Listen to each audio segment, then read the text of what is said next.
World News Headquarters।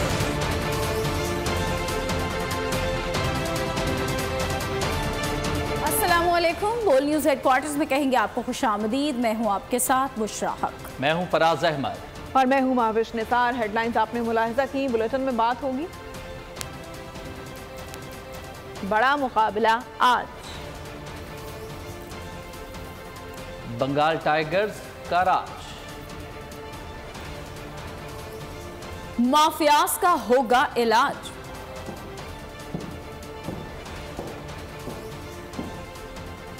और डाकुओं का राज।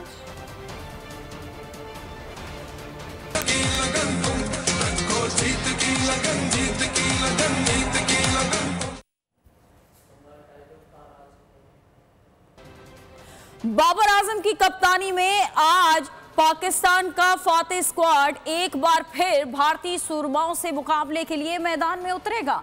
हाई वोल्टेज टाकरे की गर्मी एक मर्तबा फिर बारिश के ठंडी पड़ने का इम्कान है। शाहीनों ने बड़े मुकाबले के लिए जमकर प्रैक्टिस की है और एशिया कप के हाई वोल्टेज टाकरे के लिए शौकीन क्रिकेट अभी से फुल चार्ज हो गए। पाक भारत रिवायती हरीफों के मैच में अभी से पाकिस्तान को फातेह करार दे दिया गया।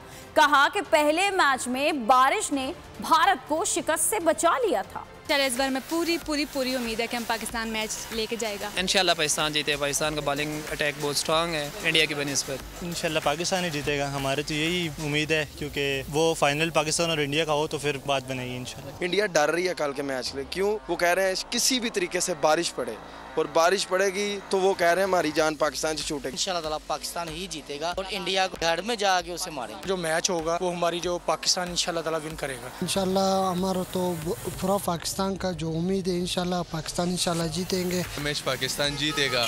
बस अब पाकिस्तान की टीम जो है वो स्ट्रांग हो चुकी है। इंशाल्लाह उम्मीद है कि बस जीतेगी। और पाक भारत क्रिकेट मैच किसी जंग से कम नहीं। पाकिस्तान से बाहर बसने वाले शौकीन क्रिकेट भी शाहीनों की कामयाबी के लिए हैं खासे पुरजोश। दियारे गैर में मुकीम नन्हे मुन्ने क्रिकेट दीवानों ने पाकिस्तान की फतह यकीनी करार दे दी।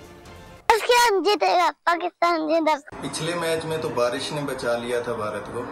इस बार मैच भी जीतेंगे और एशिया कप भी लेके आएंगे। भारत को अब की मर्तबा टफ टाइम देंगे। पहले तो बारिश ने उनको बचा लिया था, अब की मर्तबा इंशाल्लाह ताला भारत को हराएंगे।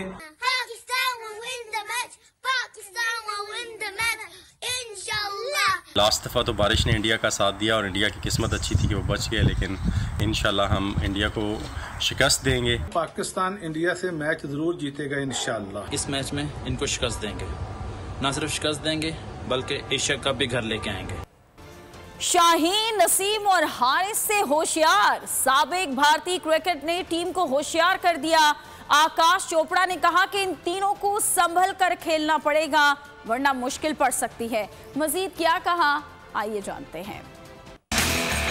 ये पाले के लिए भी बारिश नहीं हो रही थी, लेकिन जैसे ही भारत का मैच होता है धम से देके बारिश आ जाती है। तो बारिश से हम यहाँ पे फिर परेशान हो सकते हैं। इंटरेस्टिंगली इनफ इस मैच के लिए एक रिजर्व डे रखा गया और इंडिया श्रीलंका के मैच के लिए नहीं, पाकिस्तान श्रीलंका के मैच के लिए नहीं, तो इसके बाद किसी मैच के लिए नहीं, सीधा फाइनल के लिए। भारत में जैसे कई बार और लाहौर में जैसे मुल्तान में और कराची में वो जो बिल्कुल सपाट पिचेस मिल जाते हैं, वैसे पिचेस यहाँ नहीं होते हैं। थोड़ी सी मदद जरूर रहती है फास्ट बॉलर्स के लिए, स्पिनर्स के लिए। There is something in the surface for the bowlers which makes it very interesting, क्योंकि भारतीय टीम की जो सबसे बड़ी चुनौती रहने वाली है वो यही है कि शाहीन शाह अफरीदी, नसीम शाह और हारिस रऊफ के खौफ से या कहें इनके थ्रेट से हम कैसे निपटेंगे।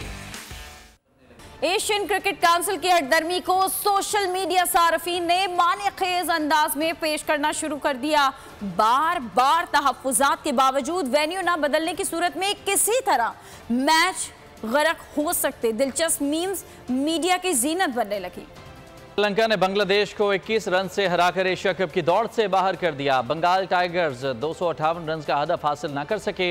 अच्छे टोटल की बुनियाद रखने वाले Sadeera Samarawickrama man of the match करार पाए। उन्होंने 93 रन बनाए थे।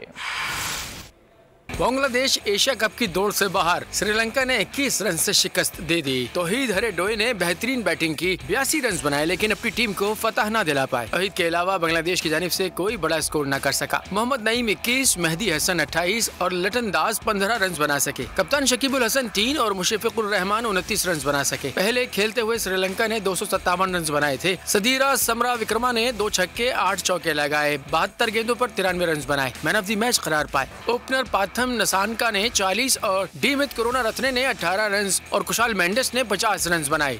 हुकूमत ने मुल्क के दरपेश चैलेंजेस पर काबू पाने के लिए टाइमलाइंस और हल का अहाता कर लिया। एपेक्स कमेटी इजलास में अहम फैसले और अमल दरामद का मंसूबा बना लिया गया। मुआशी बेहतरी के लिए अफ्रीकी मंडियों तक रसाई के लिए आसानियां फराहम करने का ऐलान कर दिया। निगरान वज़ीर-ए-आज़म अनवारुल हक काकड़ ने कहा कि पाकिस्तान एक नए दौर में दाखिल होने जा रहा है। आर्मी चीफ ने इक़्तिसादी बहाली के लिए हिमायत का इआदा किया। बड़ी बैठक, बड़ा इजलास, बड़े फैसले। मुल्क की मौजूदा सूरत हाल पर सियासी और अस्करी क़यादत का 5वां एपेक्स कमेटी इजलास। मुआशी बेहतरी, पायदार अमन व अमान के लिए बड़ा प्लान। निगरान वज़ीर-ए-आज़म अनवारुल हक काकड़ की सरबराही में खुसूसी सरमायाकारी के लिए खास गुफ्तगू की गई। ब्रीफिंग के बाद कारोबार और सरमायाकारों के माहौल को बेहतर बनाने के लिए अहम फैसले कर लिए गए। वज़ीर-ए-आज़म ने कारोबारी अफराद के लिए वीजा फराहमी को आसान बनाने की हिदायत कर दी। मुतल्लिका वज़ारतों ने बड़े चैलेंजेस पर काबू पाने के लिए टाइम लाइन्स और हल का अहाता करते हुए जामे मंसूबे पेश किए। फैसला किया, स्मगलिंग, ज़ख़ीरा अंदोज़ी की लानत से आहनी हाथों से निपटा जाएगा। इजलास में आर्मी चीफ ने शिरकत की। जनरल आसिम मुनीर ने इक़्तिसादी बहाली की हुकूमती कोशिशों में पाक फौज की गैर मुतज़लज़ल हिमायत का इआदा किया। निगरान वज़ीर दाखिला सरफराज बुगटी कहते हैं स्मगलिंग की वजह से मईशत को बहुत नुकसान हो रहा था। स्मगलिंग के खिलाफ भरपूर कार्रवाई शुरू की गई है। तशद्दुद से किसी को एजेंडा मुसल्लत करने की इजाज़त नहीं देंगे। SIFC की एपेक्स कमेटी के इजलास के बाद मीडिया से बातचीत करते हुए वज़ीर ख़ारजा जलील अब्बास जिलानी ने कहा कि सरमायाकारों को तवील मुद्दती वीज़े फराहम किए जाएंगे। पॉलिसी के तहत अफ्रीकी मुल्कों से रवाबित बढ़ाए जाएंगे। हमारी एक एंटी स्मगलिंग पे एक ज़बरदस्त किस्म की ड्राइव चल रही है। इससे मुल्क ब्लीड हो रहा है। लॉ एंड ऑर्डर के हवाले से, टेररिज्म के हवाले से जो हमें चैलेंज है, मैं समझता हूँ कि इतना बड़ा चैलेंज नहीं है। इससे पहले भी मुल्क ने इस चैलेंज को फेस किया है। बंदूक के जोर पे, वायलेंस के जोर पे किसी को उसका एजेंडा मुसल्लत करने की इजाज़त नहीं है। पाकिस्तान की जो मौजूदा हुकूमत है उसने एक बहुत ही रेवोल्यूशनरी स्टेप उठाया और वो रेवोल्यूशनरी स्टेप था ये स्पेशल इन्वेस्टमेंट फैसिलिटेशन काउंसिल की सूरत। इसका बुनियादी मकसद ये था कि तमाम जो इंटरनेशनल इन्वेस्टर्स हैं, अगर उनको कोई मुश्किलात दरपेश थी इन्वेस्टमेंट करनी थी पाकिस्तान के अंदर, तो उन तमाम मुश्किलात को दूर किया जाए। लोक अफ्रीका पॉलिसी जो मुरतब की है, जिसके तहत जितने में ममालिक हैं उनके साथ राब्ते मजीद बढ़ाने की बात की गई। अमरीका के साथ हमारे ताल्लुकात गेन बड़ी एक पॉजिटिव ट्रेजेक्टरी में जा रहे हैं और फिर सऊदी अरेबिया, मिडिल ईस्ट के बाकी भी जो ममालिक हैं उनके साथ भी हमारे दिफाई, सियासी और मुआशी ताल्लुकात हैं वो काफ़ी बेहतर हो।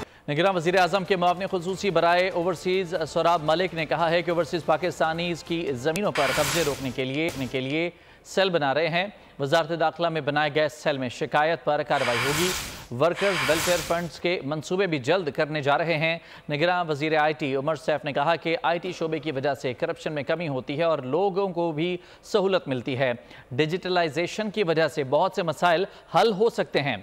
ओवरसीज़ पाकिस्तानी हमारे जितने भी हैं उनको मज़ीद फैसिलिटेट करने के लिए इलीगल पोजेशन जो इनकी ज़मीनों पे पाकिस्तान में हो जाता है, उसके लिए हम इंटीरियर मिनिस्ट्री के साथ मिलकर इंशाल्लाह अगले चंद दिनों में एक सेल बना रहे हैं। सेल के अंदर कोई भी इनके मसाइल हैं इलीगल पोजेशन से रिलेटेड, तो वो इंशाल्लाह उस सेल के अंदर हल किए जाएंगे। इसके अंदर एक चीज़ मैं ऐड कर देता हूँ कि वर्कर्स वेलफेयर फंड, ये भी ministry of overseas Pakistani HRD के अंदर डिपार्टमेंट फॉल करता है। तो इनमें से कई हैं जो हम 30 से 60 दिन में इंशाल्लाह कंप्लीट कर लेंगे। IT की बहुत अहम, बहुत इंपॉर्टेंस है, बहुत अहमियत है। बहुत सारे गवर्नमेंट के प्रोसेसेस और सिस्टम्स ऑटोमेट किए जा सकते हैं, डिजिटाइज किए जा सकते हैं। इससे करप्शन में भी कमी आती है और शहरियों के लिए भी सहूलत पैदा हो। हमारा जो टैक्स का निज़ाम है उसको डिजिटाइज किया जाए, डिजिटल पेमेंट्स कर सकें और उससे हमें अपनी इकॉनमी को फॉर्मलाइज करने में भी। शिमाली वज़ीरिस्तान के इलाके मीर अली में झड़प फायरिंग के तबादले में लांस नाइक जमशेद दहशतगर्दों के खिलाफ बहादुरी से लड़ते हुए शहीद हो गए। ISPR के मुताबिक 28 साला लांस नाइक जमशेद का ताल्लुक दीरबाला से था। सिक्योरिटी फोर्सेस दहशतगर्दों के खात्मे के लिए इलाके में दहशतगर्दों के खात्मे के लिए क्लियरेंस ऑपरेशन जारी है। कंदकोट में डाकुओं ने मजीद 3 अफराद को अगवा कर लिया। मुलजिमान फायरिंग के बाद 2 ट्रक ड्राइवर्स और एक क्लीनर को साथ लेकर फरार हो गए। जहांजेब कदीर अहमद और मोहम्मद यासीन अगवा किए गए अफराद में शामिल हैं। मजीद जान लेते हैं, जावेद मलिक हमारे साथ लाइन पर मौजूद हैं। जावेद बताइएगा। थाना स्ट्रीट सिलेक्शन की हदूद में यह अफसोसनाक वाक़या डाकुओं की तरफ से मुसाफिर गाड़ियों पर फायरिंग की गई है। डाकू 3 ट्रक ड्राइवर जिनका ताल्लुक बलूचिस्तान के जिले नौशा से उनको अगवा कर लिया है और कच्चे की तरफ फरार हो गए हैं, जबकि पुलिस ने इत्तला मिलते ही जिले भर में नाकाबंदी कर दी है और इस वक्त जिले भर से अगवाशुदा मुग़ियों की तादाद 10 है। जी ठीक है, बहुत शुक्रिया काका।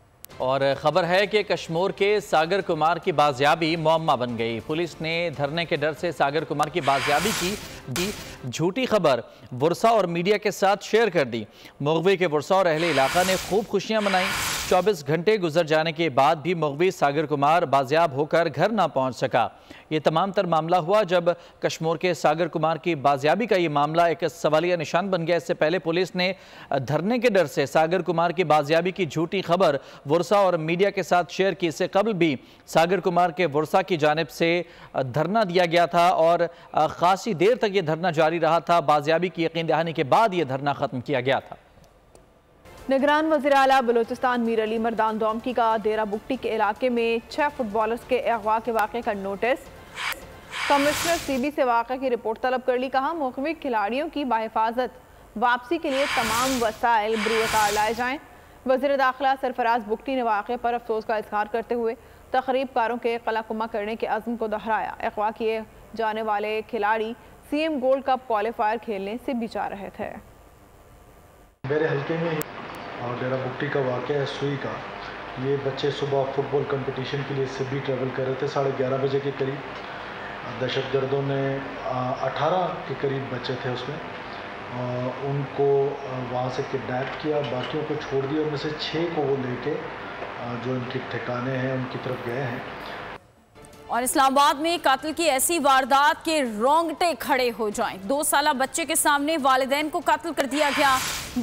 बच्चा खुशकिस्मती से महफूज रहा। बच्चा दूध की बोतल लिए कभी माँ तो कभी बाप की जानिब देखता रहा। दर्दनाक वाक़े की वीडियो सोशल मीडिया पर वायरल हुई तो शहरियों ने गम और गुस्से का इजहार करते हुए हुकूमत से कातिलों की गिरफ्तारी का मुतालबा कर दिया। इस्लामाबाद में मियाँ बीवी का अंधुनाक कत्ल। 2 साला बच्चे के सामने वालिदैन को मौत के घाट उतार दिया गया। मुल्जिमान मियाँ बीवी पर फायरिंग करके फरार हो गए। जोड़े के साथ उनका 2 साला बच्चा भी मौजूद था जो खुशकिस्मती से महफूज रहा। फायरिंग के बाद मासूम बच्चा अपने वालिदैन के इर्द गिर्द फीडर थामे घूमता रहा। दर्दनाक वाक़े की वीडियो सोशल मीडिया पर वायरल हुई तो शहरियों ने गम और गुस्से का इजहार करते हुए हुकूमत से कातिलों की गिरफ्तारी का मुतालबा कर दिया। वाक़े पर इस्लामाबाद पुलिस के तर्जुमान का बयान भी सामने आ गया। तर्जुमान के मुताबिक मक़तूलीन की शनाख्त रेहाना सरदार और जफर इकबाल के नाम से हुई। मक़तूलीन को ज़ाती तनाज़े पर उनके रिश्तेदारों ने कत्ल किया। तर्जुमान का कहना है कि मुल्जिमान की शनाख्त हो चुकी है, जिनकी गिरफ्तारी के लिए छापे मारे जा रहे हैं। गुजरांवाला में हाफजाबाद रोड पर कोस्टर और ट्रॉलर में तसादुम। हादसे के नतीजे में एक शख्स जाँ बहक और दूसरा शदीद जख्मी हो गया। हादसे में जाँ बहक होने वाले शख्स लियाकत के नाम से हुई। मकामी पुलिस ने शहरियों की मदद से ट्रॉलर ड्राइवर को गिरफ्तार कर लिया। रानीपुर फातिमा कत्ल case. SSP Khairpur doctor Samira Soomro ने इन्वेस्टिगेशन टीम के हमरा क्राइम टीम का दौरा किया। मकतूला बच्ची के वालिदैन से मुलाकात की। SSP ने केस की मुतालिका तफसीली ब्रीफिंग ली। मफरूर मुल्ज़िमान की हिदायत भी की।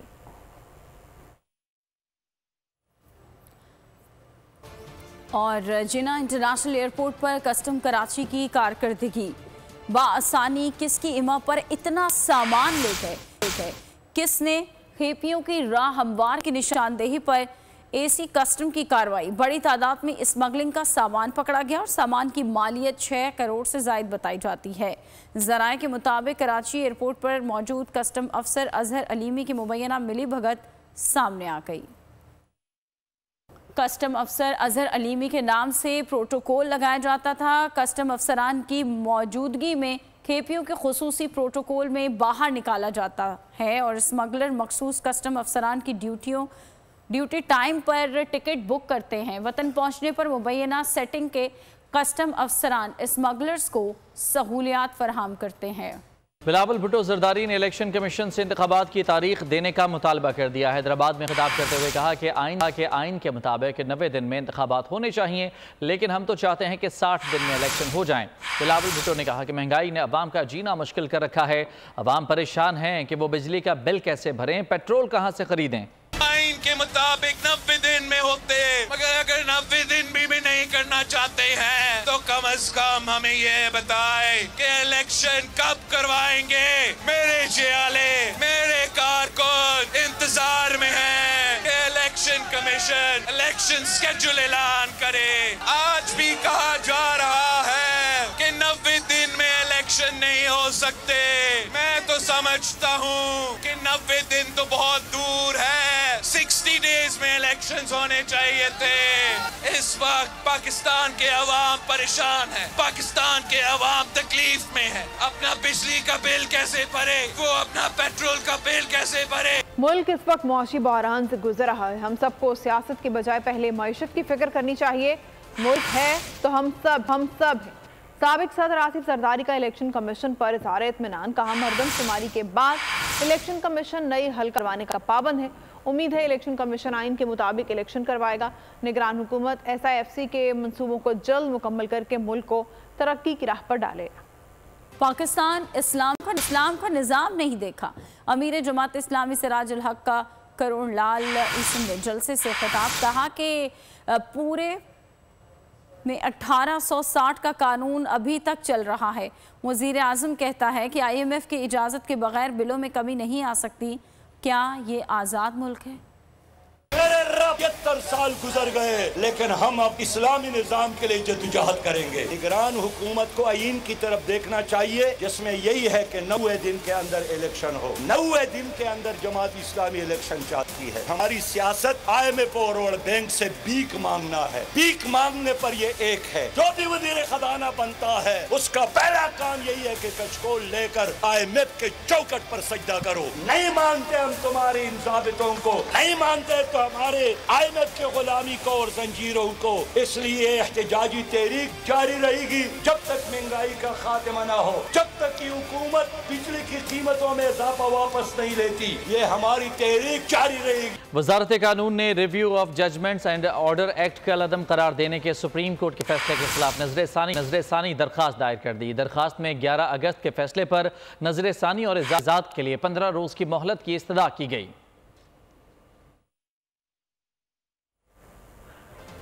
चेयरमैन PTI ने आर्मी एक्ट और ऑफिशियल सीक्रेट एक्ट में तरमीम को सुप्रीम कोर्ट में चैलेंज कर दिया। दरख्वास्त में मौक़िफ़ इख्तियार किया गया है कि सदर मुमलिकत वज़ाहत कर चुके हैं। उन्होंने दोनों का नहीं दी, दोनों एक्ट्स को कलअदम करार दिया जाए। माहिर कानून राजा खालिद एडवोकेट और बैरिस्टर ज़फ़रुल्लाह का कहना था कि चेयरमैन PTI की दरख्वास्त बेसूद है। तरमीमी एक्ट कानून बन चुका है।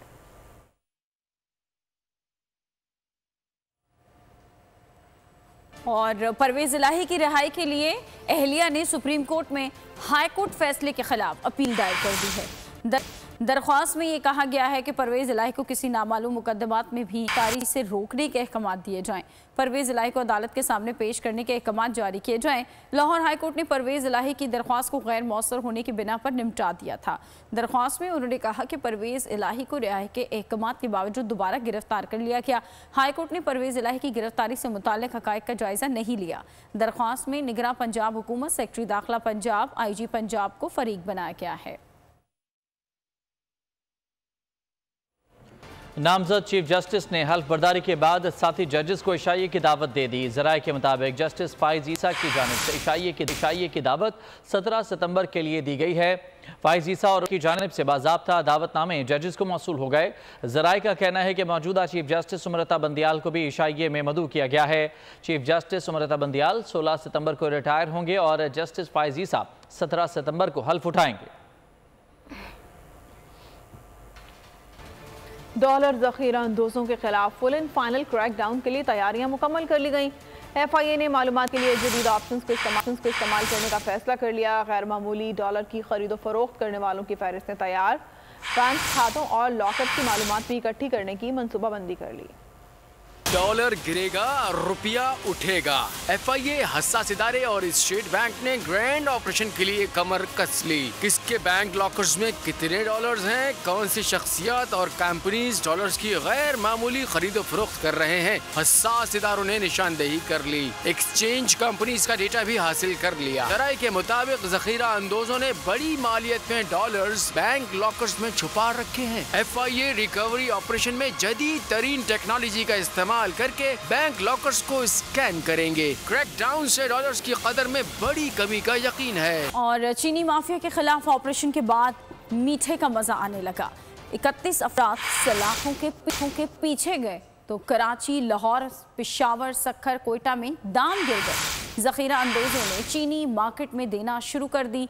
दुकानदारों ने भी मिठास में मुनाफा कम कर दिया। चीनी चोरों को बेचैनी, अवाम को मिला सस्ती चीनी के साथ चैन। मुल्क भर में चीनी माफिया की शामत आ गई। मीठे को छुपाने वाले 31 अफराद सलाखों के पीछे गए तो सैकड़ों जखीरा अंदोजों को अक्ल आ गई। पेशावर में नुमाया कमी, 210 रुपए बिकने वाली चीनी 168 रुपए की हो गई। कराची में चीनी माफिया के खिलाफ क्रैकडाउन का असर, फी किलो कीमत में 5 रुपए कम हो गए। सक्खर वाले भी खुश, चीनी 156 रुपए में दस्तयाब। मुल्क में बिजली चोरों के खिलाफ बड़े पैमाने पर कार्रवाई जारी है। मुल्क भर में हजारों गैर कानूनी कनेक्शंस मुनक़ता कर दिए गए। पेस्को ने पेशावर, मर्दान, खैबर समेत दीगर इलाकों में सैकड़ों कुंडे हटा दिए। मुतअद्दिद अफराद को हिरासत में भी लिया गया।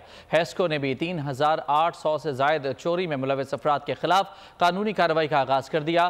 कार्रवाइयों को मौसर बनाने के लिए 57 अफसरान का तबादला भी किया गया। महकमा तवानाई के ज़राए का कहना है कि बिजली चोरों पर अब तक 16 करोड़ रुपए जुर्माना भी आयद किया जा चुका है।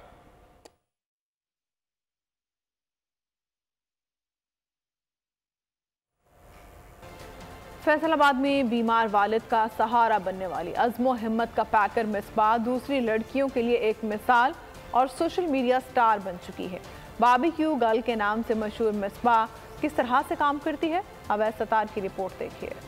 फैसलाबाद में बारबेक्यू गर्ल के चर्चे। नूरपुरा की रिहायशी मिसबा ने 9 साल से बीमार वालिद के हमरा बारबेक्यू शॉप का काम संभाल रखा है। मिसबा सुबह गवर्नमेंट कॉलेज यूनिवर्सिटी में BS केमिस्ट्री की तलबा हैं। दिन को तालीम जबकि रात में वालिद के साथ बारबेक्यू शॉप चलाती हैं। शुरू में तो बहुत सी मुश्किलात पेश आई, पढ़ाई भी सही नहीं होती थी, लेकिन अब 9 साल हो गए काम करते हुए, इसलिए अब इजीली मैनेज हो जाता है सब कुछ। मिसबा के वालिद भी अपनी बेटी पर फख्र महसूस करते हैं। कहते हैं कि मिसबा ने बेटी नहीं बल्कि बेटा बनकर उनका साथ दिया है। इंशाल्लाह ये बच्ची बहुत ही बड़े बड़े आर्डर लगाती है और शादी पर और दीगर जो आर्डर होते हैं वो भुगताती है और घबराती नहीं। मैं इससे बहुत खुश हूँ। जबकि बारबेक्यू खाने आने वाले ग्राहक भी मिसबा के गुण गाते नहीं थकते और इसके काम और लगन के मुअतरिफ हैं।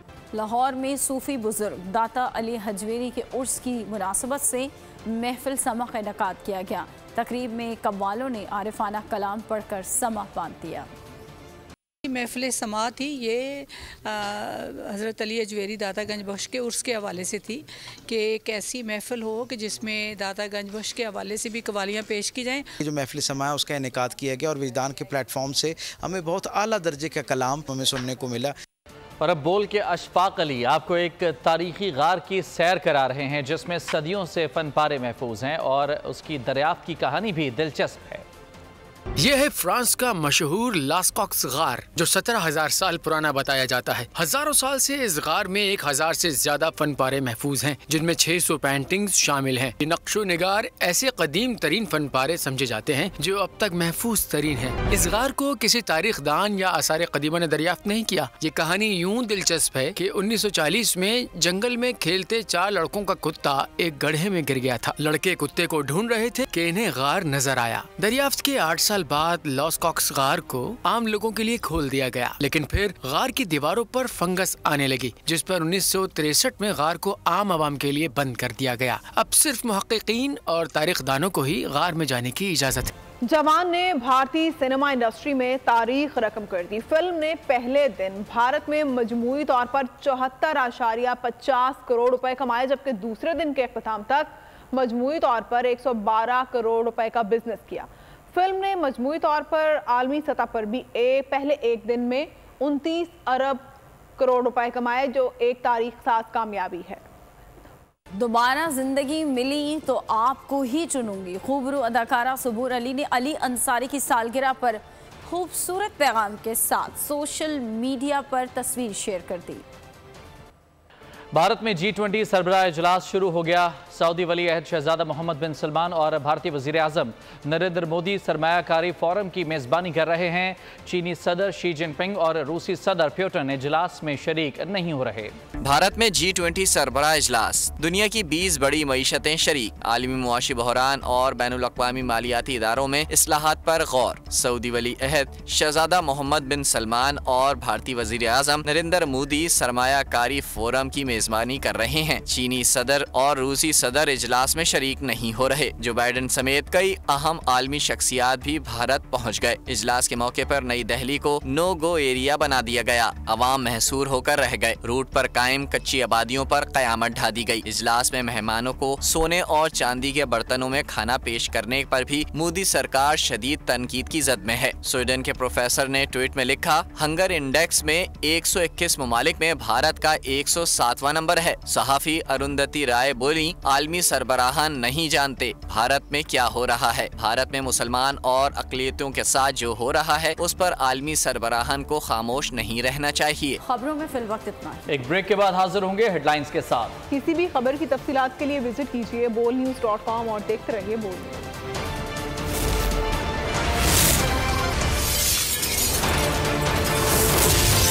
News headquarter. अगर आपको ये वीडियो पसंद आई है तो हमारे चैनल को सब्सक्राइब करें और बेल आइकन को प्रेस करें। सब्सक्राइब करें और बेल दबाएं ताकि कोई खबर रह न जाए।